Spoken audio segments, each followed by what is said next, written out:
que se cambien el método de elegir a los representantes de este consejo, y además querían añadir más miembros. Bueno, hasta ese momento se elegían por medio o sea, por el estamento técnico, digamos, los abogados elegían abogados, los jueces elegían a los jueces que lo iban a representar, y a partir de este proyecto de ley quería que se lo elija por medio del sufragio, o sea, por el voto popular. Bueno, para hablar de instancias anteriores primero, el Juzgado Nacional de Primera Instancia en lo Criminal y Correccional Federal declaró la inconstitucionalidad de los decretos 2, 4, 18 y 30 de la ley y del decreto del Poder Ejecutivo. Perdón, Macarena, te interrumpo un segundito para hacer un poquito de contexto. Vieron que siempre el contexto es importante. Recuerden que esta ley se presentó en el marco de este proceso para democratizar la justicia. ¿Se acuerdan? Justicia democrática. Entonces la idea de la ley era justamente que el órgano, que es el Consejo de la Magistratura, que ya lo vamos a ver más adelante y vamos a retomar este fallo Rizzo, el órgano que justamente elige y remueve jueces y juezas a partir de 1994, que es el Consejo de la Magistratura, con todo un proceso de mal funcionamiento que al día de hoy continúa en el Poder Judicial, era reformarlo para que quienes representaban a los consejeros de parte de jueces y juezas, y abogados y abogadas, sean elegidos por voto popular, como el resto, digamos. Era una forma de que haya participación popular en el Consejo de la Magistratura, justamente porque el Poder Judicial no tiene ningún tipo de participación popular. Ya lo vamos a ver cuando veamos Poder Judicial, pero justo también esto se inserta en la clase de hoy, ¿sí? Cuando vayamos a ver nuestra forma de gobierno, representativa, republicana y federal, bueno, esta parte de representativo. En ese contexto se hace esta reforma que Rizzo viene a impugnar y pedir su inconstitucionalidad. Sí, perdón, ahora sigan los dos. Están Lucas y Macarena, ¿verdad? Sí. No, iba a decir justo la parte que estaban diciendo ustedes. Decía que ese era el problema, o sea, el problema principal era el método de selección de integrantes del Consejo de la Magistratura, que es justamente lo que estaba explicando usted. Antes, o sea, o hasta en ese momento, que era lo que se ponía en juego, era el método de elección de sus pares. Por ejemplo, como explicaba usted recién, en ese momento, y bueno, hasta ahora, los abogados se elegían entre abogados, o sea, qué abogado representaba a qué línea de abogados. Por ejemplo, estaban los abogados de primera instancia, estaban los abogados de segunda instancia y los abogados de interior, de representación de interior. Después estaban los jueces de segunda instancia, de primera instancia, y también los jueces de presentación de interior, que eran los diferentes modos de selección y representación que tenían. Lo que se proponía en el proyecto de ley era como decía usted, profe, que se politice no sé si está bien la palabra, profe, pero yo la copié de Google, que decía politice el tema de elección de jueces de todos modos, y abogados. Sí. El se politice tiene una connotación un tanto negativa para todos, pero básicamente no lo tomemos como algo negativo. Básicamente es eso, es que se elijan de manera popular los representantes del Poder Judicial. Bueno, entonces estaba contando en las instancias anteriores. Se redujo recurso extraordinario que pidió Jorge Rizzo y la Corte lo admitió. El Poder Ejecutivo argumentaba que él no tenía legitimidad para pedir ese amparo, porque decía que no se vulneraba un derecho del señor Rizzo. Pero la Corte entiende que sí tenía legitimidad, porque al ser miembro y elegir los representantes del Consejo de la Magistratura, se mostraba un interés directo y concreto sobre la cuestión. Bueno, la Corte argumenta que, justamente lo que dice Lucas, al introducir esta reforma se politizaba a los jueces, ¿sí? Se perdía independencia judicial, porque que un juez se tenga que postular para ser votado implicaría que se sume a una boleta de un partido, o sea, que se sienta identificado con un partido político y tenga que hacer campaña y demás. O sea, se volverían políticos, no juez. Y dice en una frase que quería, o sea, que se le exige identificarse con un partido político mientras cumple la función de administrar justicia. O sea, por esto básicamente, y también porque vulnera el ejercicio de los derechos de los ciudadanos al distorsionar el proceso electoral. Entonces tenían 3 argumentos principales: lo de la independencia judicial, lo de la división de poderes, porque que va de la mano, digamos, con el primero, porque dice que no respeta el artículo 114 de la Constitución Nacional, donde habla justamente de la independencia judicial y la división de poderes, que eso se debe respetar, o sea, el poder constituido... Sí, en realidad, sería... Macarena, perdón que te interrumpa, el 114 es el que determina el que crea al Consejo de la Magistratura. Lo que dice la Corte en el fallo es que esta ley viene a modificar el equilibrio, porque si leen el 114, bueno, dejé la Constitución allá. Si leen el 114 habla de que tiene que ser una composición con equilibrio, armónica, equilibrio. Sí. Y esa palabra equilibrio es el kit de la cuestión. Lo que dice la Corte es que todos sean designados por voto popular impide el equilibrio. El equilibrio estaría entre que algunos sean por voto popular y otros sean por las formas internas que tienen de selección. Entonces dice, ahí está el kit de la inconstitucionalidad, ¿sí? Porque está modificando el artículo 114, esta ley según el criterio de la Corte. Seguimos. Sí, además dice que el Poder Constituyente había establecido cierta cantidad de miembros y el poder Constituido, que sería el Poder Ejecutivo, al querer cambiar esa cantidad de miembros, justamente se perdía este equilibrio, porque así es como estaban todos, digamos, correctamente. Si habían más científicos o más jueces o no sé, o sea, más personas que componían este consejo, era como que unos iban a tener decisión sobre otros. Y finalmente, digo, acá no, finalmente se declara inconstitucional la ley porque se rompe el equilibrio al disponer que los representantes del Consejo sean elegidos directamente o indirectamente. ¿Sigo, Maca? Está bien. Porque les exigían, en este caso, al proponer esto que proponían, les exigen identificarse con algún tipo de partido político, como explicabas vos, mientras cumplen la función. Tendrían que comprometerse con algún tipo de campaña política, como decías vos, tratar de meterse en algún tipo de grupo político, ingresar a la campaña de boletas, de votos, y era lo que se buscaba en ese momento. También comprometían la independencia judicial frente a los intereses del Poder Ejecutivo, del Congreso o de otros factores del poder. También vulneraban el ejercicio de los derechos de los ciudadanos al distorsionar el proceso electoral. Y después, al final...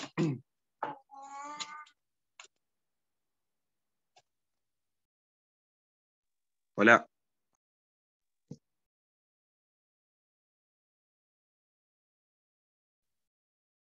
Sí, entonces...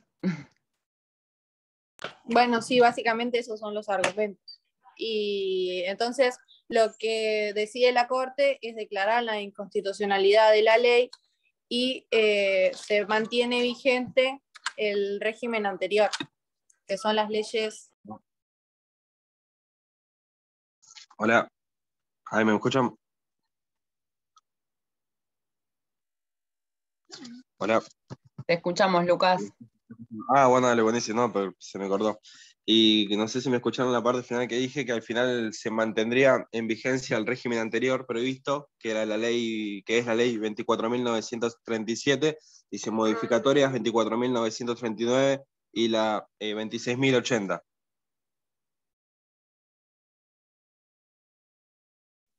Perfecto. ¿Alguien tiene dudas, preguntas? Les voy a mandar el fin de semana para que lean un artículo de opinión de Gustavo Arballo sobre este fallo. Así lo analizan un poco más críticamente, más allá de lo que dice la Corte, hay matices, hay cosas más específicas que entender. Y vamos a... quiere, puedo... Sí. Quería agregar que el único que falló en disidencia fue Zaffaroni y dijo que no es nada de otro mundo, o sea, ya es sabido que los jueces tienen un pensamiento y un cierto, o sea, un cierto pensamiento político, así que como que no sería nada de otro mundo, dice, que ellos lo expresen y que lo muestren. Sí, hay un párrafo muy famoso de Zaffaroni en su disidencia sobre este fallo, pero vamos a ver las cuestiones más relacionadas al funcionamiento del Consejo de la Magistratura, a lo que quiso ser esta reforma, a cómo quedó a partir de ahora, a partir de este fallo, digamos. Lo vemos en la clase del Consejo de la Magistratura que vamos a tomar este fallo. La idea de ver este fallo era justamente ver un caso, como hay millones, de control de constitucionalidad. Acá básicamente la conclusión, lo que termina pasando es que la Corte declara la inconstitucionalidad de esta reforma, ¿sí? Y ustedes para que vean en la práctica lo que representa. El Congreso votó una reforma de una institución, que es el Consejo de la Magistratura, lo votó el Congreso, que es elegido por voto popular, y luego la Corte Suprema anuló esa reforma y en la práctica no se aplica, ¿sí? En la práctica quedamos con el sistema anterior, ¿sí? Para que vean este control de constitucionalidad en la práctica. Y estos tironeos, esto del control entre poderes, lo que pasa, ¿sí? Lo que dice el Poder Judicial es la última palabra, anulando lo que decidió el Congreso. Digo, esto así funciona en la práctica el control de constitucionalidad en todos los casos. Profe, yo le quería decir otra cosa. Adelante. También, asimismo, cabe señalar que es el principio de nuestro ordenamiento constitucional que ningún poder puede arrojarse a mayores facultades que las que le han sido conferidas expresamente. Perfecto. Y ahí lo que está diciendo es el Poder Legislativo se arrogó más facultades y terminó modificando la Constitución de acuerdo al criterio de la Corte. Siempre de acuerdo al criterio de la Corte. Esto ya sabemos, no es palabra santa, es lo que opina esta Corte con esa conformación en este momento. O sea, dice que el poder constituyente había determinado una cosa y los poderes constituidos no podían ir en contra de eso, tenían que abocarse a lo que decía la ley. Exactamente, ven cómo retomamos conceptos que ya vimos, poder constituyente, poder constituido, ¿sí? Ven en la práctica lo que pasa, los poderes constituidos no pueden crear ni modificar normas constitucionales. ¿Cuál es el único poder que puede crear o modificar normas constitucionales? El poder constituyente. El poder constituyente. Exacto, el poder constituyente a partir del proceso del artículo 30, ¿sí? De la reforma constitucional que vimos en la unidad 2. Bueno, excelente, Lucas y Macarena, los dos, así que súper bien la exposición. Y tenemos Castillo. Castillo, profe. Que Castillo y también Emanuel. nos viene... Ángel y tenía Emanuel. Castillo que también nos viene bien para la clase de hoy, por estas cuestiones de federalismo. Bueno, ¿quieren arrancar? Una cosa nada más, les pido por favor al resto que prendan sus cámaras, ¿sí? Ya saben, no tengo ni que decir lo que es condición para estar en clase, tener la cámara encendida. Listo, ahora sí, me callo.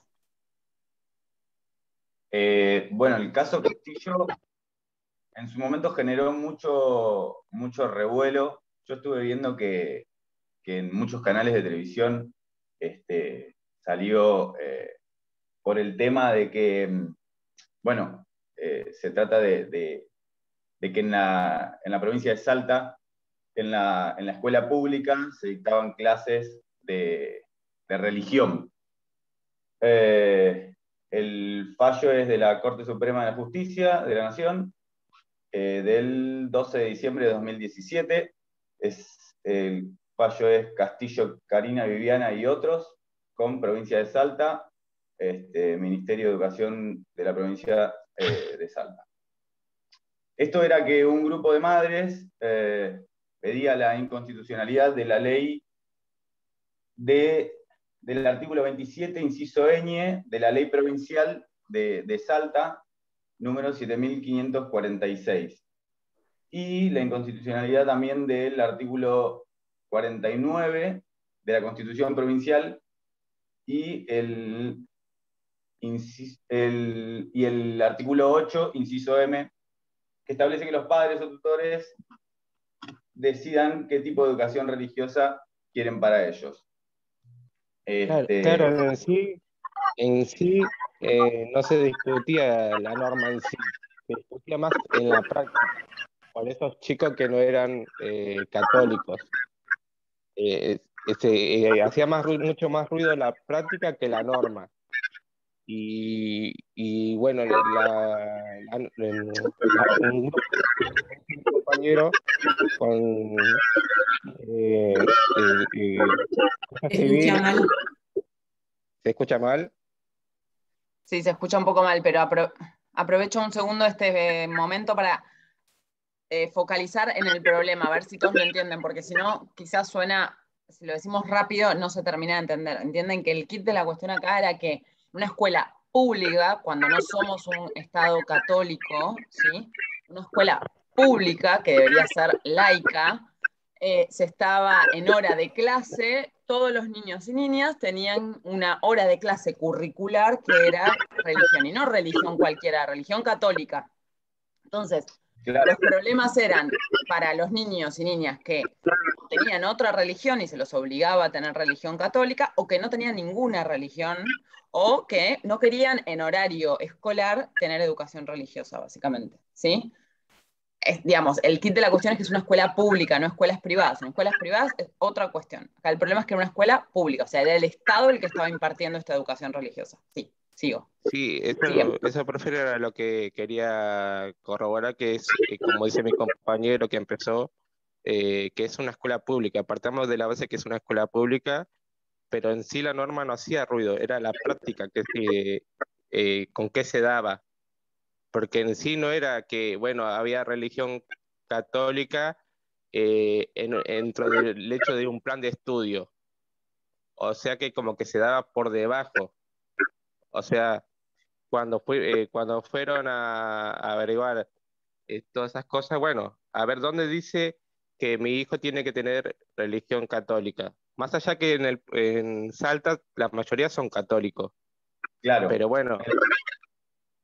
El Sí, tema ahora...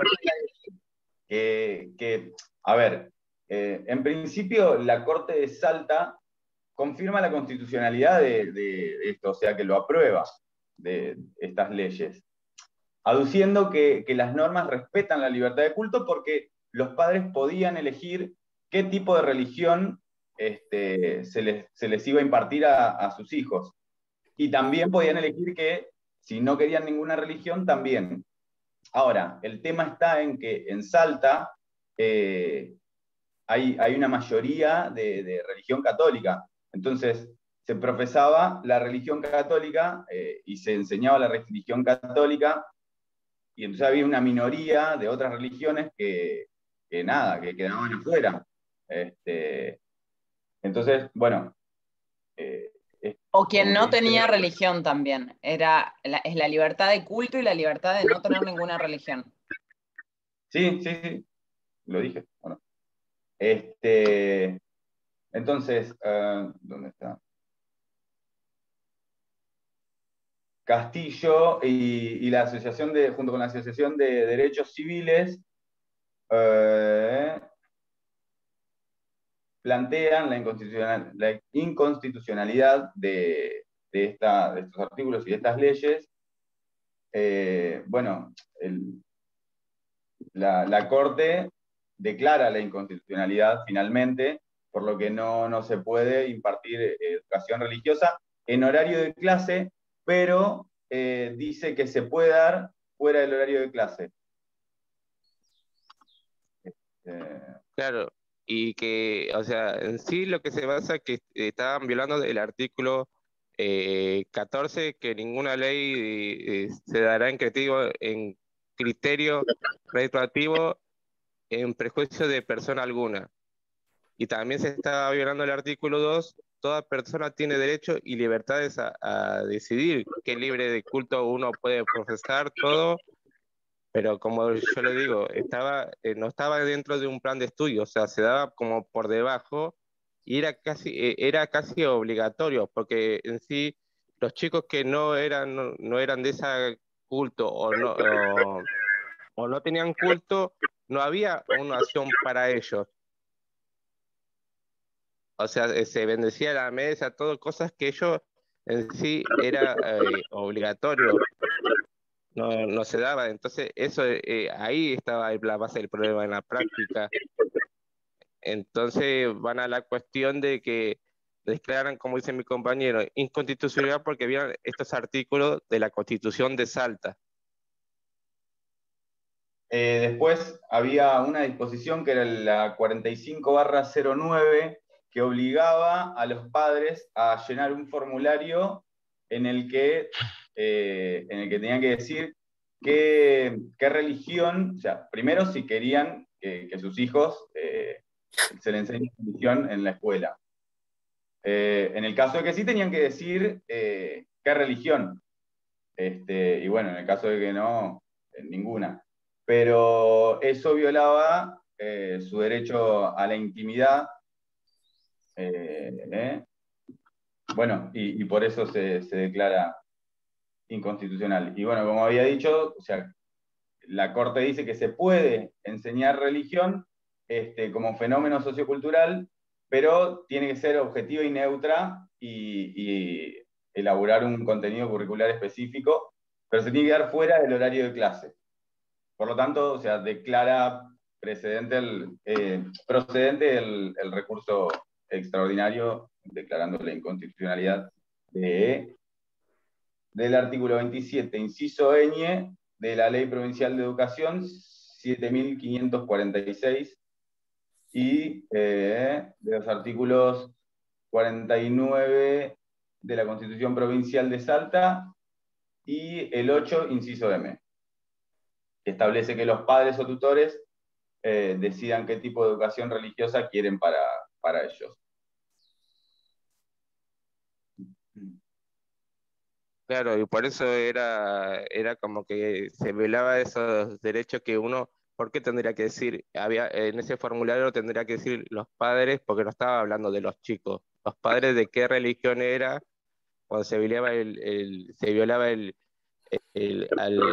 derecho a la individualidad, el derecho a poder, el artículo 16, que nadie puede ser, eh, o sea, violar el tema de la familia, persona. Entonces, esa era la base de la cuestión.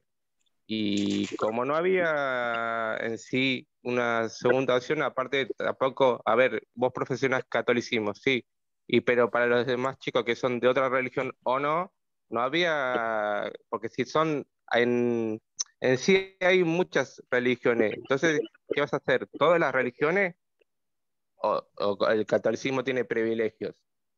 ¿Entendés? Entonces Pero ahí igual, se si veía, fueran todas las religiones, el que no tiene religión no tiene que estar, o sea, ¿por qué no se está garantizando su derecho a no tener culto? Aún si fueran todas las claro, religiones. claro, sí, Porque por sería una eso actividad extracurricular. Eso es por eso era lo lo que dice la Corte, que puede ser como actividad extracurricular. Después Les hago una pregunta, a ver, la Corte declara la inconstitucionalidad, volvamos a precisar esto, ¿la inconstitucionalidad de qué? ¿De qué normas? de la práctica, de la práctica. ¿Y de la ley? O sea, ¿Qué pasa? ¿Qué dice sobre la ley? lo dije, creo. O sea, Sí, pero declara, precisémoslo. declara constitucional del inciso ñ del artículo 27 de la ley 7546, que habla de la educación religiosa en las clases, en la escuela pública de Salta. Perfecto. Y vieron que al principio ustedes mencionaron, porque es parte del fallo, que los padres y las madres pedían además la inconstitucionalidad de la Constitución salteña, porque ahí había un artículo de la Constitución salteña, según el criterio de los padres y las madres, que habilitaba esta práctica. ¿Sí? No era solo la ley, sino también la Constitución, ¿no? Sí. ¿Y qué pasa? ¿Qué dice respecto de la constitucionalidad o inconstitucionalidad de la Constitución de la provincia de Salta?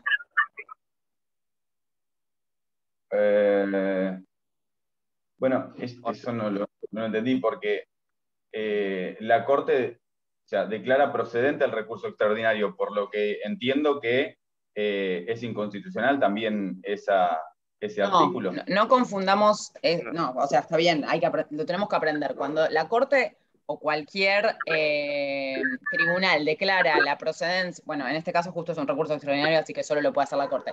La procedencia del recurso extraordinario no quiere decir que esté dándole la razón al planteo de fondo, o sea, la constitucionalidad o inconstitucionalidad de algo.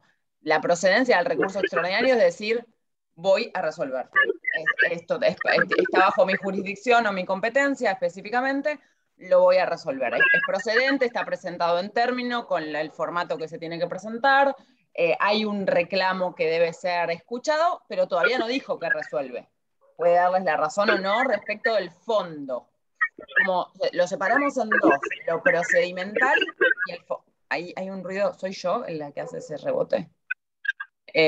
Porque podría haber rechazado directamente y podría haber dicho, votar. ni voy a escucharlo. O sea, no me parece procedente. Y listo. No resuelve sobre el fondo siquiera porque ya dijo que procedimentalmente no correspondía. ¿Sí?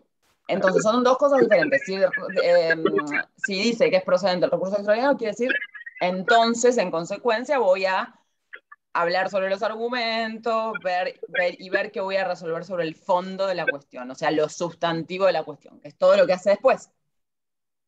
¿Sí? Claro, eso es lo que quería decir, profe, que también manda una especie, o sea, hay personas que son una especie de amigos del jurado que mandan a agarrar y decir, bueno, vamos a investigar que la Corte no está obligado a tomar el consejo, o sea, como se dice, el tema en cuestión no está obligado a que la Corte decida lo que los colaboradores le dicen. Eso ¿Ella es puede tomar otra o no? cuestión. Eso es otra cuestión. Sí, sí, Eso sí. es la figura del amicus curia. Sí, sí, sí. El amicus curia, o amicus curiae, se escribe, hay un rebote, esperen, voy a mutear a todos mientras yo hablo porque... Ahí está. ¿Ahora me escuchan sin ruido? ¿O era yo sola la que escuchaba ese ruido?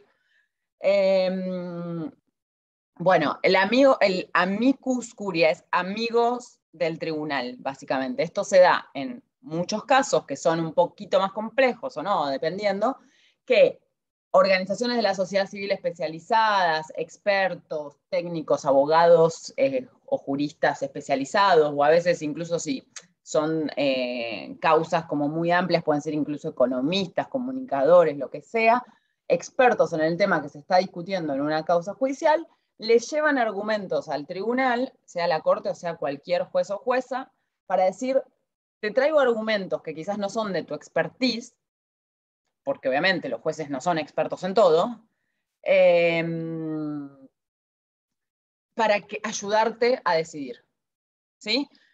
Bueno, yo soy abogada de derechos humanos, trabajo en una organización internacional de derechos humanos, muchas veces hacemos esto porque somos expertos en derecho internacional de derechos humanos. Entonces, en una causa judicial sobre tortura, le llevamos argumentos sobre temas de tortura, ¿sí? O qué dicen organismos internacionales sobre tortura, por ejemplo. En este caso, lo mismo.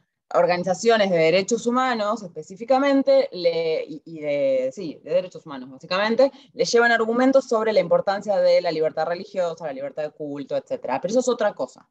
Esperen que antes de seguir con lo que quería, que era la inconstitucionalidad de la Constitución, respondo que me están haciendo preguntas sobre el canal.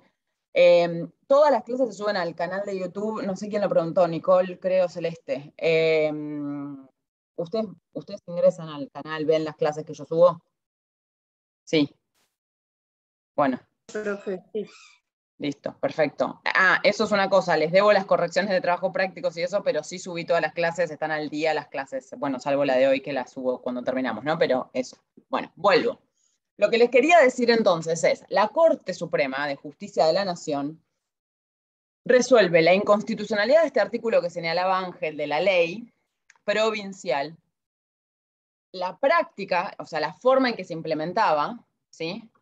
Pero sobre el artículo de la Constitución provincial que estaba en juego, ¿se acuerdan qué dice? Si no se acuerdan, no importa, porque es justo es un poquito más difícil. Por eso lo pregunto. Y profe, disculpe, ¿qué preguntó? ¿Qué dice sobre la constitucionalidad o inconstitucionalidad de la Constitución Provincial de Salta? No la declaraba inconstitucional, o por lo menos eso entendí yo. Lo entendiste bien. No la declaraba inconstitucional. No la Pero declara el tema- inconstitucional, porque justamente como vimos la clase pasada en control de constitucionalidad, la Corte, el control de constitucionalidad tiene que ser ¿qué? Una de las características, y que lo dice la Corte siempre. Profe, ¿no es que el control de constitucionalidad solo revisa casos específicos? No, estos son casos Analiz- específicos. Tiene que Estos son ser casos específicos No, porque profe. estaba llevado. O sea, No. los padres y madres estaban diciendo este artículo es inconstitucional.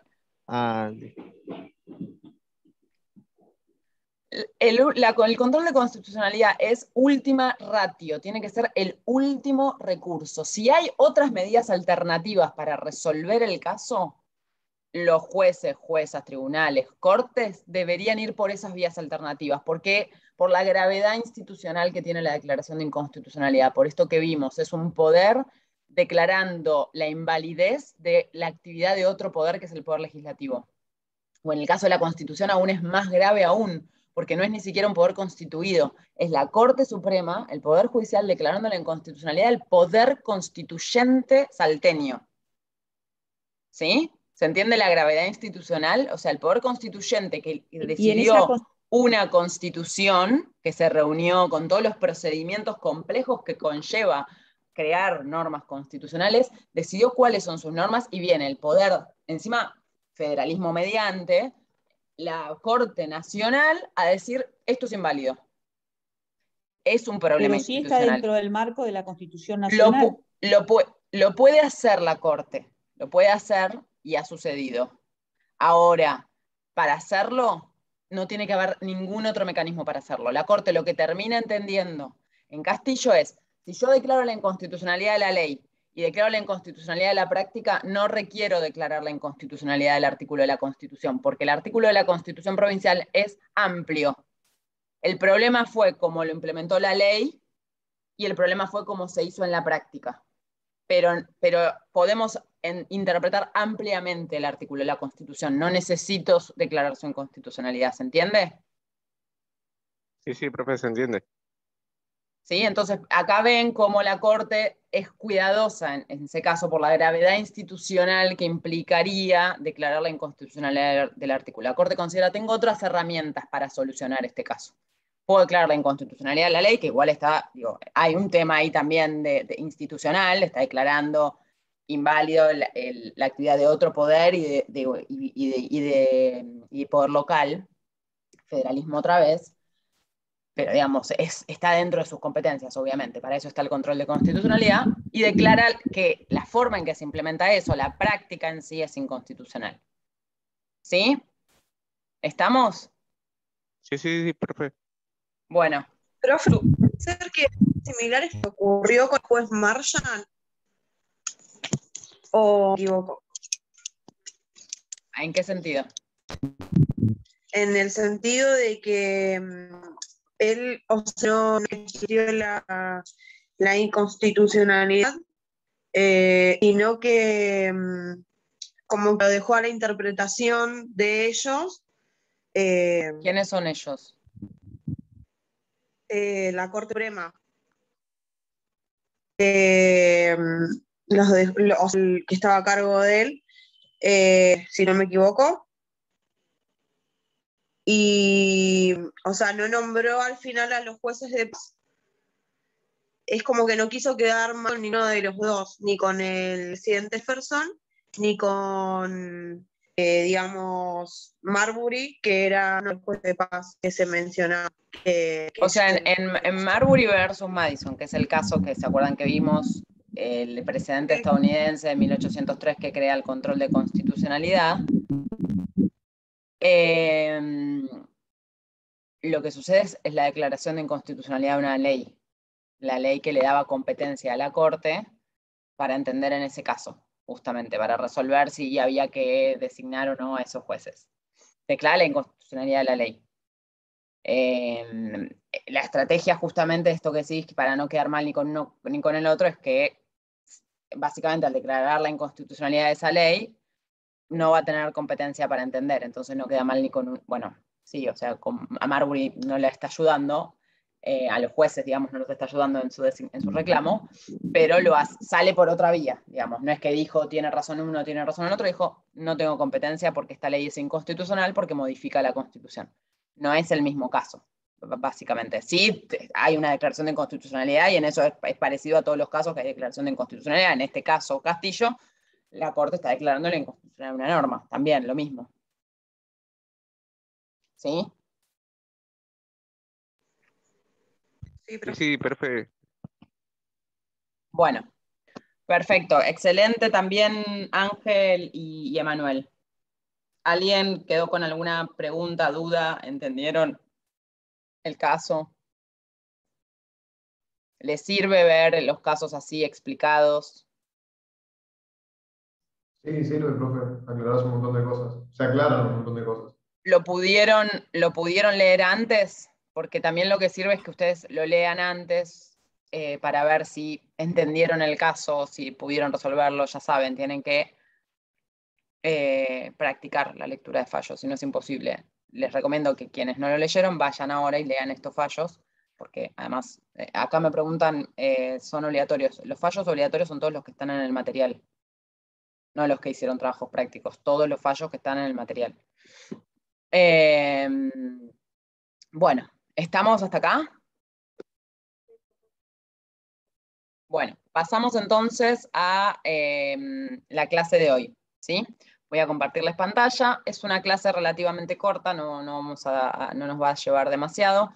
¿Pudieron leer el texto de Gargarella que está en la unidad? Fernanda ahí dice que sí, ¿el resto?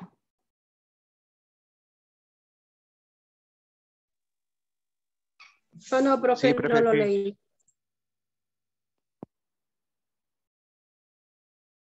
No estoy encontrando lo que quiero compartirles. No sé por qué. Ahí está.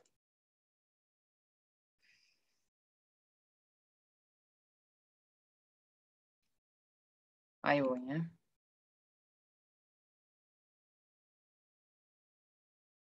Bien, ahí lo están viendo, ¿verdad?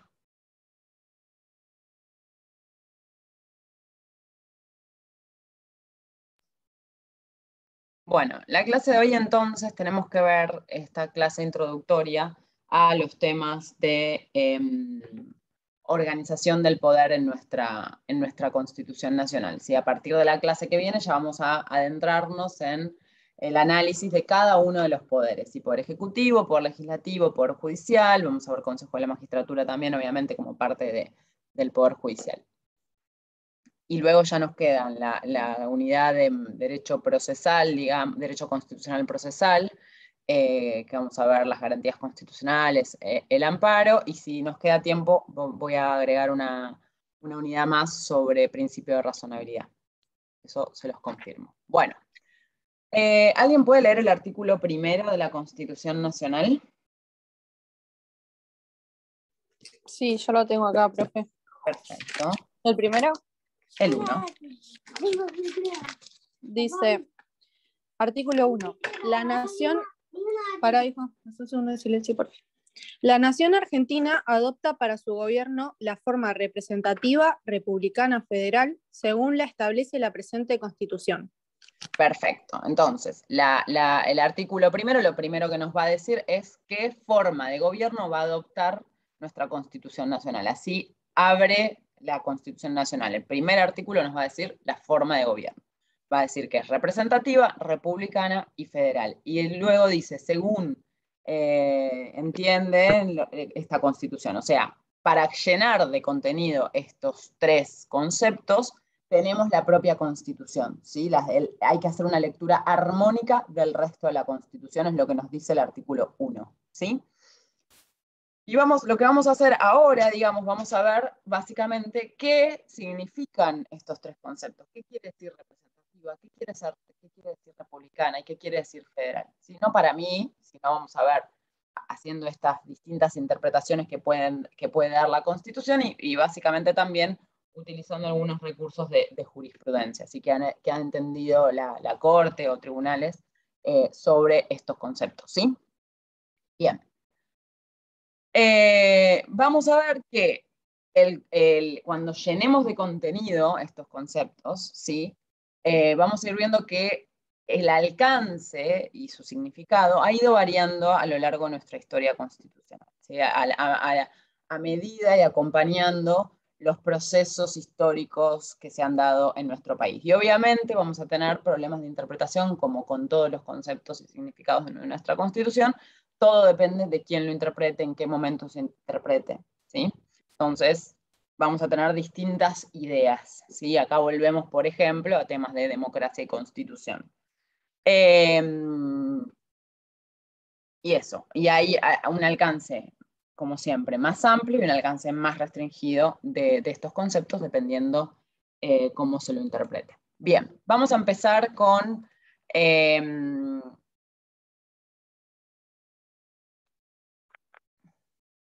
Bien, vamos a empezar con la forma representativa, ¿sí? Primero, ¿de qué hablamos cuando hablamos de representación? ¿Qué se les viene a la cabeza? Cuéntenme. De los que nos representan, nuestros representantes. Bien, pero antes de los representantes estamos nosotros. Justamente, la idea de representación. Claro, pero la idea de representación tiene como fundamento que en realidad la soberanía está en el pueblo, está en las personas, en los ciudadanos. La soberanía del pueblo es la fuente originaria del poder, ¿sí? Pero para que ese poder, para que esa soberanía pueda ser expresada, vamos a necesitar determinados procedimientos, porque es imposible, digamos, que la soberanía popular se exprese constantemente. Entonces, hay procedimientos establecidos en las constituciones que establecen, bueno, ¿cómo vamos a hacer para que esa soberanía, que es la fuente originaria del poder, se pueda expresar? Y básicamente acá aparece la idea de representación, ¿sí? La soberanía popular tiene representantes que van a ser los que lleven sus voces al Congreso, por ejemplo, o al Poder Ejecutivo, por ejemplo. No digo el Poder Judicial porque ya saben que no es un poder con representación popular, pero el Poder Legislativo, por excelencia, y el Poder Ejecutivo son poderes que representan la voluntad popular, ¿sí? El Poder Legislativo, digo por excelencia, ¿por qué? Porque el Poder Legislativo representa a todas las voces, ¿sí? El Poder Ejecutivo, en cambio, por más que nos gobierne a todos, representa formalmente a la primera mayoría, ¿sí? Porque quien es el Poder Ejecutivo, quien ejerce la cabeza del Poder Ejecutivo, el presidente o la presidenta, es la mayoría victoriosa. En el Congreso, por más que también hay una mayoría, también hay minorías. El resto de las minorías logra tener representación, ¿sí? Lo vimos el domingo, todavía no de manera definitiva, que lo vamos a ver el 14 de noviembre. Perdón. Bueno. Pero acá llega la cuestión de cómo vamos a interpretar esta representación, ¿sí? Y hay dos visiones básicamente contrapuestas. Vamos a tener una visión restringida de la representación popular y una visión amplia, ¿sí? Como les decía al principio. Vamos a empezar por esta visión restringida, ¿sí? De la idea de representación popular. Esta idea restringida va a tener una concepción estrecha, ¿sí? Pequeña, acotada, limitada sobre la democracia, ¿sí? Por eso decía que vamos a volver a estos conceptos de constitución y democracia, esos tironeos, esta desconfianza que tienen los constitucionalistas en la democracia. Bueno, acá lo vemos, en la visión restringida volvemos a esta desconfianza de la democracia, ¿sí? Principio de desconfianza hacia la ciudadanía. El pueblo solo gobierna a través de sus representantes. La democracia se favorece con bajos niveles de involucramiento ciudadano en los asuntos públicos, ¿sí? Esta idea que veíamos, que el pueblo es un caballo desbocado y para eso tiene que estar la Constitución para fijarle límites, bueno, y uno de esos límites es que tenga representantes y que solo habla la voluntad popular a través de esos representantes y nada más. Nos expresamos, o sea, nuestra voluntad popular, según esta idea, quedaría confinada a la periódica elección de nuestros representantes cada 4 años para Poder Ejecutivo, cada 2 años para Poder Legislativo, y listo. Esa es toda nuestra intervención en los asuntos públicos de acuerdo a esta visión restringida. ¿Por qué? Se basa en la interpretación no armónica, sino acotada, del artículo 22. Solo esta visión agarra el artículo 22 de nuestra Constitución Nacional, que dice: el pueblo no delibera ni gobierna, sino por medio de sus representantes y autoridades creadas por esta Constitución. Con la interpretación de solo este artículo, esta visión cree que entonces nosotros solo deberíamos gobernar, solo deberíamos participar cada 4 años y cada 2 para representantes legislativos y nada más, ¿sí? Ahora, esta visión se pierde todo un plexo normativo que está en nuestra Constitución, que habla de democracia, de participación ciudadana en muchísimos otros artículos, ¿sí? Solo se queda con un artículo cuando toda nuestra Constitución habla de forma democrática de gobierno, participación popular, ¿sí? Y crea mecanismos, de hecho, para que eso suceda. Esta visión representativa ha tenido recepción jurisprudencial. La soberanía del pueblo debe ser entendida como limitada a la elección de los representantes que van a decidir luego en nombre del pueblo, esto que les decía. Para esta postura jurisprudencial, cualquier desafío a dicha concepción estrecha debe entenderse como un acto sedicioso, que es lo que establece el artículo 22. Ha encontrado expresión de modo recurrente en la jurisprudencia nacional referida específicamente a protesta social. Volvemos a esto que hablamos en las primeras clases. La protesta social justamente es uno de esos derechos tan fundamentales para la democracia porque da herramientas para la participación ciudadana. Cuando el pueblo no está de acuerdo con algún acto de gobierno, se puede manifestar libremente y manifestar su rechazo, ¿sí? Manifestar que quiere que las cosas cambien. Por eso es tan importante la protesta social y por eso la tendríamos que defender a capa y espada, la protesta social, ¿sí? Por más que a veces yo no esté de acuerdo con lo que otros defienden a través de este derecho, es un derecho muy importante. Bien, en el caso Shiffrin, distinto al caso Shiffrin que oímos, ¿sí? Esto es otro, Shiffrin era un juez, estos casos Shiffrin no es de la Corte, sino es de la Cámara Nacional de Casación Penal. Es un caso de una protesta en el sur, no me acuerdo si fue Chubut o Río Negro ahora. Marina Shiffrin, que era docente, ¿sí? En los reclamos docentes de hace unos años, Marina Shiffrin había asumido un rol de liderazgo, ¿sí? Ante la reducción de salarios docentes. Para la interpretación, digamos, de la Cámara en Shiffrin, dice que de acuerdo con la Constitución Nacional, esto es el artículo 22, solo existía una forma legítima para la expresión de la soberanía del pueblo, el sufragio periódico. Esto es un textual. Por medio del sufragio, el pueblo rechaza o acepta las alternativas que le propone la clase política. Otros tipos... Silénciense, chicos, por favor.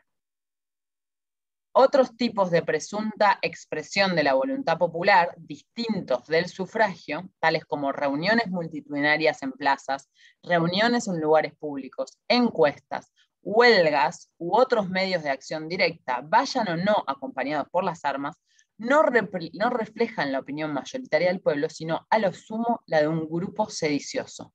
¿Qué opinan de esto? ¿Qué opinan de esto que dice la Cámara?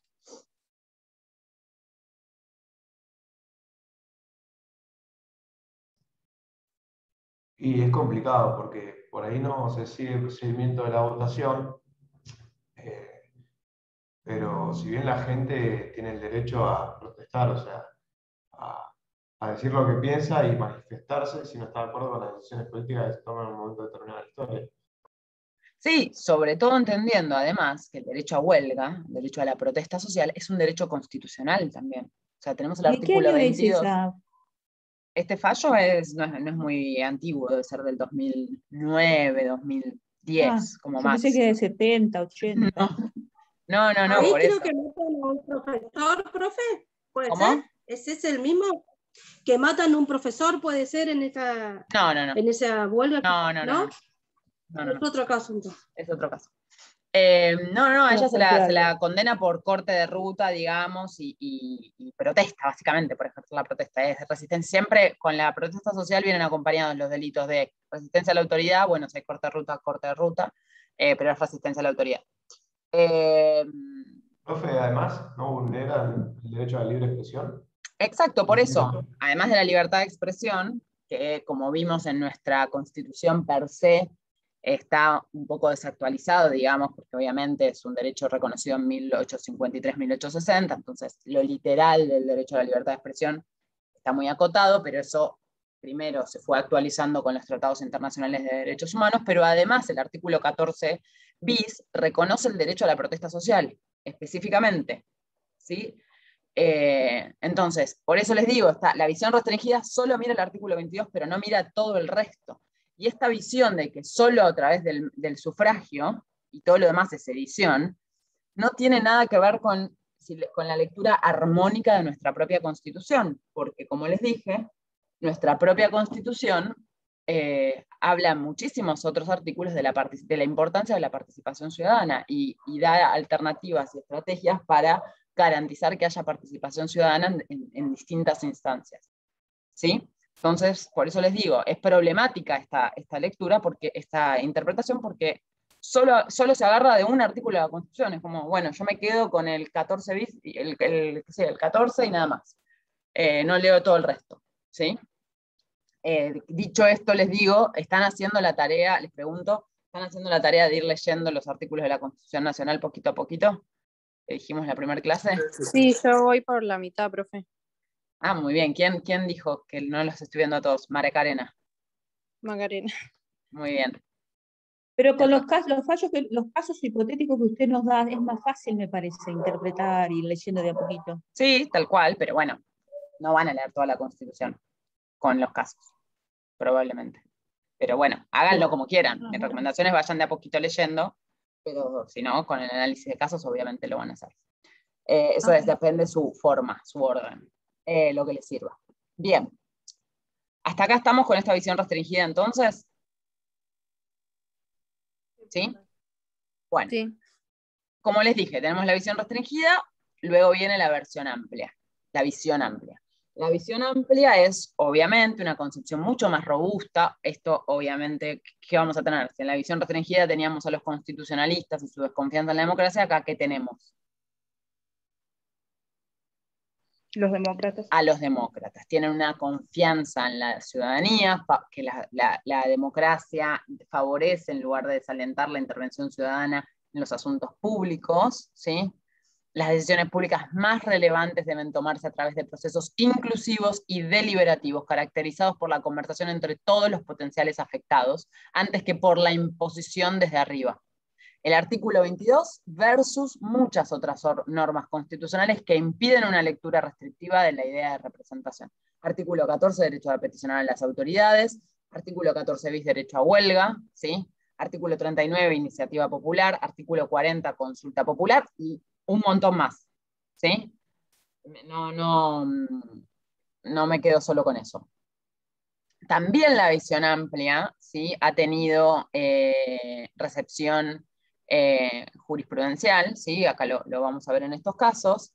Esta lectura más demandante sobre la representación en la democracia coincide con lo sostenido por los fallos más importantes de la Corte Suprema, la letra explícita de nuestra Constitución y el modo en que ella se ha ido reformando, ¿sí? Porque nuestra Constitución ha tendido a irse reformando y ir incluyendo más elementos de participación ciudadana, así como vimos. El artículo 14 lo tenemos, que es el derecho a peticionar ante las autoridades, lo tenemos desde 1853-1860. Pero luego todas las reformas subsiguientes incluyeron herramientas para la participación ciudadana. ¿Sí? En 1957, esta reforma que recoge lo que había sido anulado por la Junta Militar de la reforma del 49 del peronismo, recoge el derecho a huelga justamente y la protesta social, y luego en el 94 con un montón de inclusiones en este sentido. Entonces, las reformas han tendido a incluir la participación ciudadana en la Constitución. Y además, esta visión amplia de la representatividad tiene que ver y coincide con nuestra larga historia política, social y jurídica, que hay una amplia tradición de movilizaciones populares y políticas. ¿Sí? Nuestra sociedad es una sociedad fuertemente movilizada, lo podemos ver todos los días. Y las grandes transformaciones sociales y políticas en nuestro país y culturales se han dado a fuerza de movilización popular. ¿Sí? Miren, digamos, qué pasó con los derechos de los trabajadores. Fue la movilización popular el movimiento de trabajadores el que reclamó que sus derechos sean incluidos en la Constitución. Tanto así que lograron que una junta militar, un golpe militar como fue el del 55, se viera obligado a incluir el artículo 14 bis. Eso fue la propia movilización popular. ¿Sí? Un gobierno de facto incluyó el artículo 14 bis, que es básicamente derechos laborales y de seguridad social, incluyendo la propia protesta. ¿Sí? Pero así toda nuestra historia. ¿Sí? La movilización popular, digamos, que logró la vuelta a la democracia. Bueno, el año pasado con lo que fue el debate de la interrupción voluntaria del embarazo, del embarazo se ha visto también, pero así con millones de ejemplos, millones de ejemplos. Como el 2x1.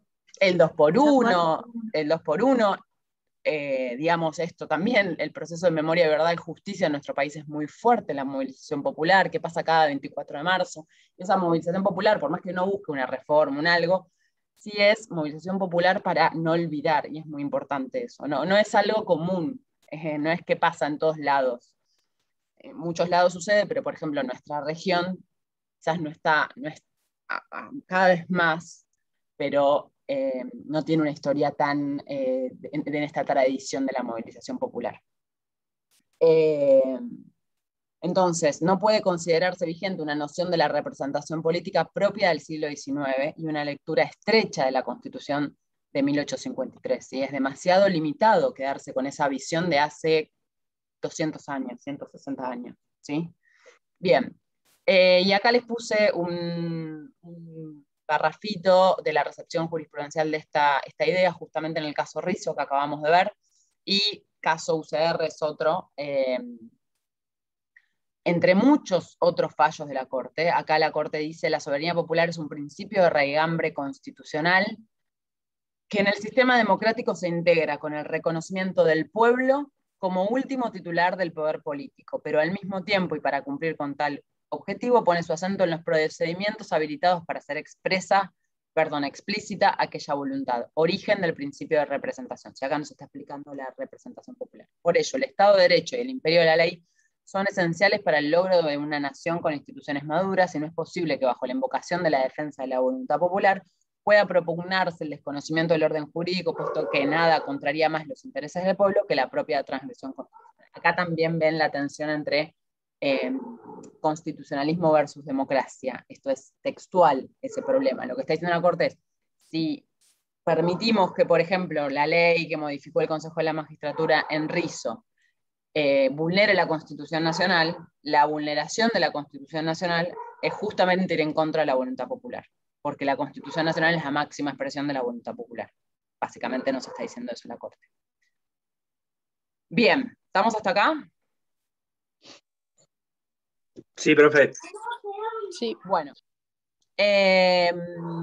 Pasamos entonces al segundo de estos conceptos que tenemos que ver, que es la idea de forma de gobierno republicana, ¿sí?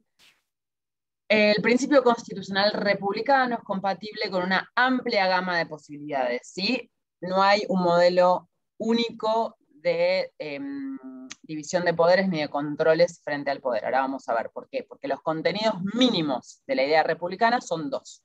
Por un lado tenemos la división de poderes. Cuando hablamos de reforma republicana hablamos de una división de poderes, ¿sí? No puede haber, es la idea del rechazo a la concentración del poder. Y por otro lado, el sistema de controles, ¿sí? Para garantizar la división de poderes, para garantizar que no haya concentración de poder en un poder solo, tenemos un sistema de controles que hace que haya equilibrio entre las distintas ramas del poder, ¿sí? Esta idea de frenos y contrapesos, ¿sí? Ya vimos una forma de control entre poderes. ¿Cuál fue?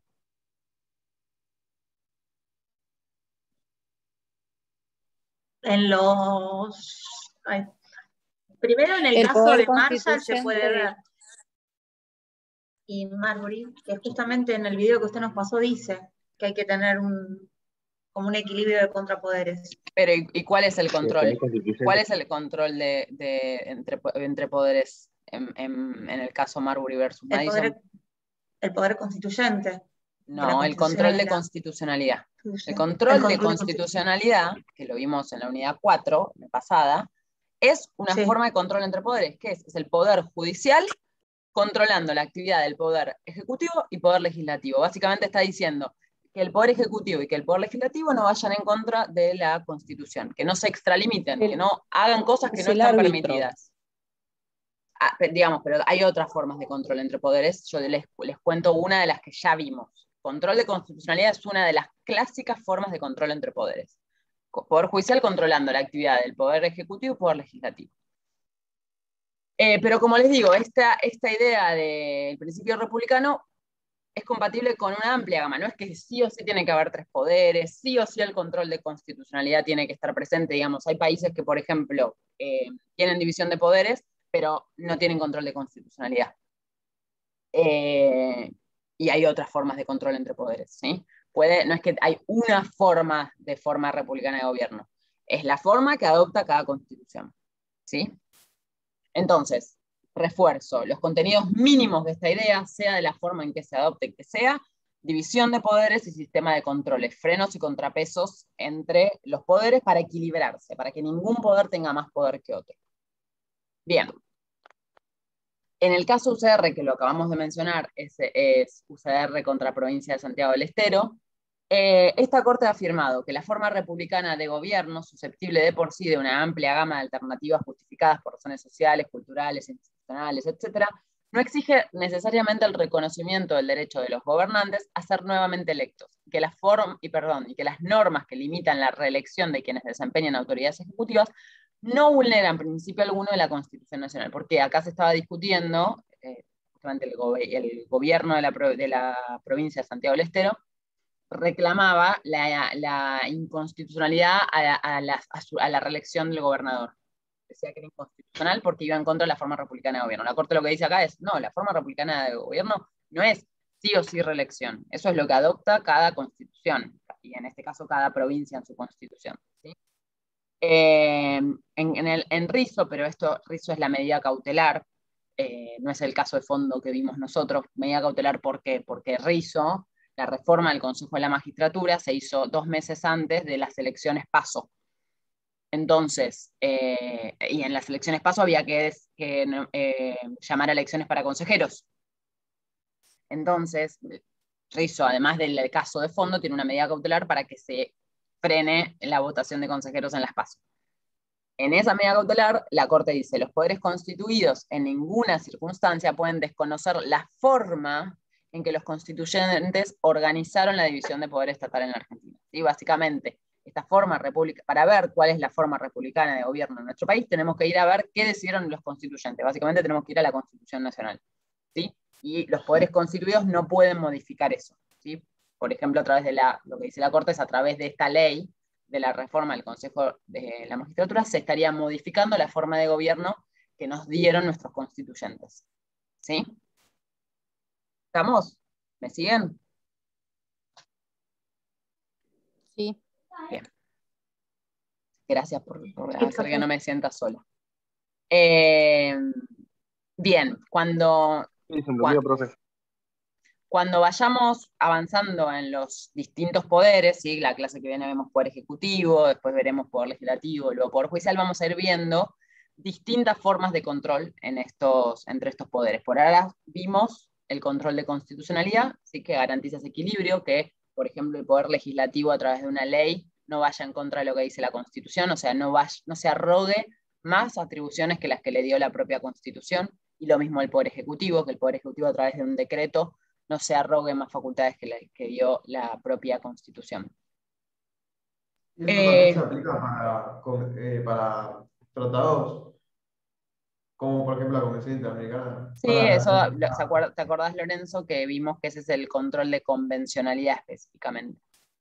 ¿Sí? Sí, eso también, ¿no? ¿Sería? Sí, exacto. Bien.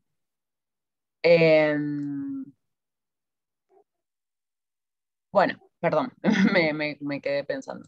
Y vemos entonces acá el tercer concepto que teníamos que ver para la clase de hoy, que está presente en el artículo primero, que es la forma federal de gobierno, ¿sí? ¿Qué significa federalismo? ¿Sí? Esto tiene que ver otra vez, traemos Castillo nuevamente. Un Estado federal se compone de muchos estados. En Argentina, las provincias y la ciudad autónoma de Buenos Aires, de acuerdo a la reforma del 94. ¿Sí? Hay una dualidad de poderes. El Estado federal, ¿sí? El Estado nacional, y el de los estados locales. ¿Sí? En nuestro caso, las provincias y la ciudad autónoma de Buenos Aires. Y va a haber distintas relaciones, ¿sí? De interacción entre el Estado federal, el Estado nacional y las provincias. De subordinación, en algunos casos, de acuerdo a lo que establece la Constitución, de participación o colaboración, ¿sí? Porque pensemos en la pandemia, algunas cosas fueron de subordinación, surgen del Poder Ejecutivo Nacional y las provincias acatan, otras son más de colaboración, por ejemplo, todo el proceso de vacunas, y de coordinación, lo mismo, ¿sí? De coordinar políticas públicas entre todos, no de subordinación, sino de coordinar. La idea de federalismo implica la división de competencias entre las unidades estatales de un mismo país, ¿sí? Esto no importa, lo dejamos. La constitución de los estados federales, diferentes grupos van a pactar la constitución de una unidad mayor, ¿sí? Esto es lo que pasa en nuestra constitución de 1853-1860, ¿sí? Todas las provincias que existían en 1853 van a juntarse, ¿sí? En Tucumán, y van a decir, bueno, nos ponemos de acuerdo para que haya una unidad mayor, ¿sí? Que va a ser el gobierno nacional y que lo vamos a crear, el Estado Nacional, que lo vamos a crear a través de esta Constitución, ¿sí? Acuerdan valores y principios y una organización política común, ¿sí? Que van a imponer a sus propias sociedades, y se reservan y resguardan su diversidad en algunos aspectos, ¿sí? Esto básicamente es el artículo 5. ¿Alguien lo lee, el artículo 5? Lo tengo acá, si quieren. Dale. Cada provincia dictará para sí una constitución bajo el sistema representativo republicano, de acuerdo con los principios, declaraciones y garantías de la Constitución Nacional, y que asegure su administración de justicia, su régimen municipal y la educación primaria. Bajo de estas condiciones, el gobierno federal garante a cada provincia el goce y el ejercicio de sus instituciones. Eso es lo que tengo.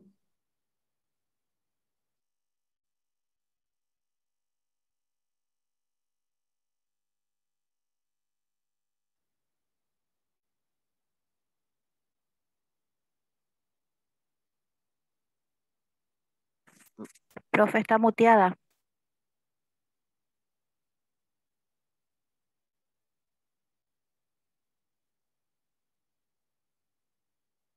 Sí, perdónenme, me entró una llamada desconocida y tuve que atender. Bien, ven como el artículo 5, las provincias que están acordando una unidad mayor, que va a ser el Estado Nacional, se reservan para sí tener su propia constitución. Castillo, lo vemos. Se reservan su constitución, van a crear sus propias normas, siempre de acuerdo a este paraguas, que es el artículo 1, que es la forma representativa federal y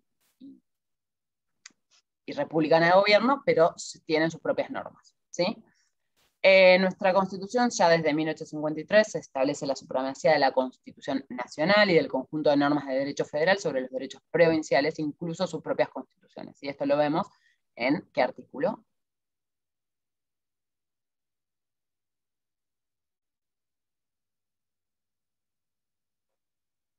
¿Alguien? ¿Dónde lo vimos? Unidad 3.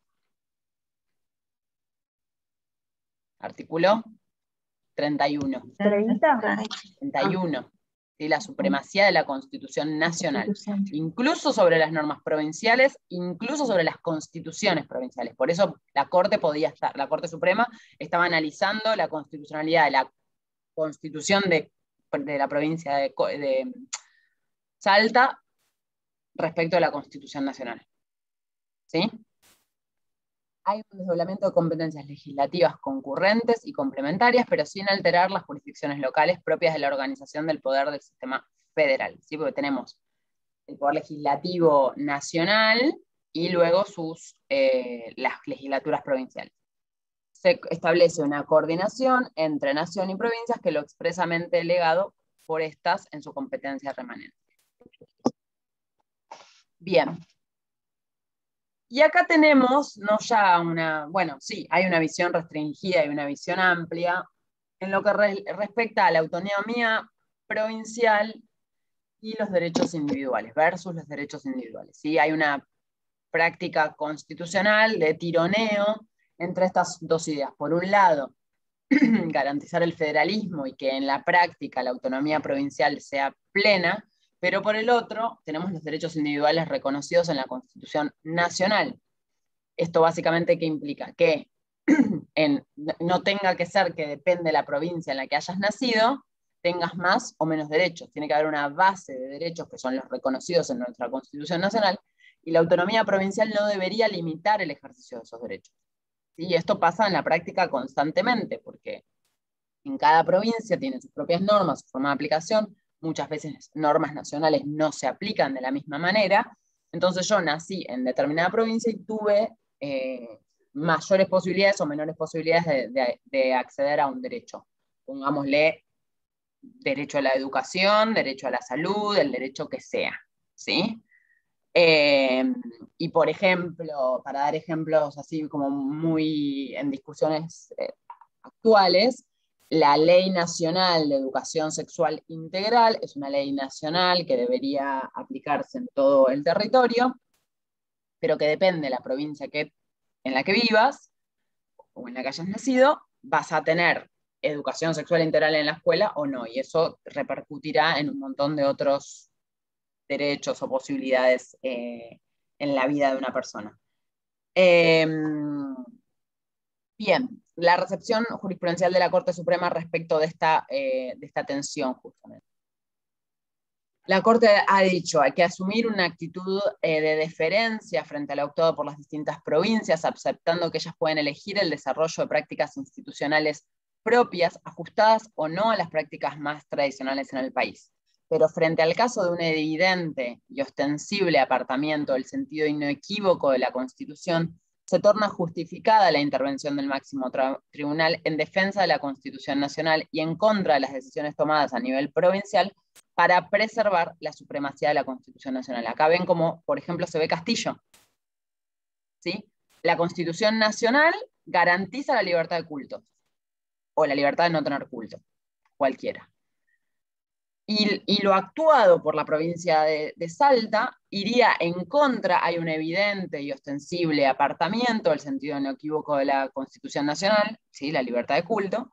Entonces hay que anular la decisión de Salta, por más que sea, hay que respetar la autonomía provincial, pero está yendo en contra de manera ostensible y evidente del sentido de un derecho de la Constitución Nacional. ¿Se entiende ahí esta tensión entre autonomía provincial y derechos individuales? Por eso vuelvo, la Corte acá lo que hace es, bueno, voy a ser deferente al menos con la Constitución provincial, que es como la norma suprema de la provincia. Anulo lo demás. ¿Sí? Anulo lo demás. Con anular todo lo demás, la ley y la práctica en sí misma, yo ya puedo proteger el derecho, pero voy a ser deferente al menos con la máxima norma provincial. ¿Sí? Bueno, eso. ¿Quedó claro esta tensión? Sí. Vamos a intentar que con los fallos que siguen, si nos tocan algunos de estos ejemplos, podamos nuevamente retomar y ver esto de esta tensión.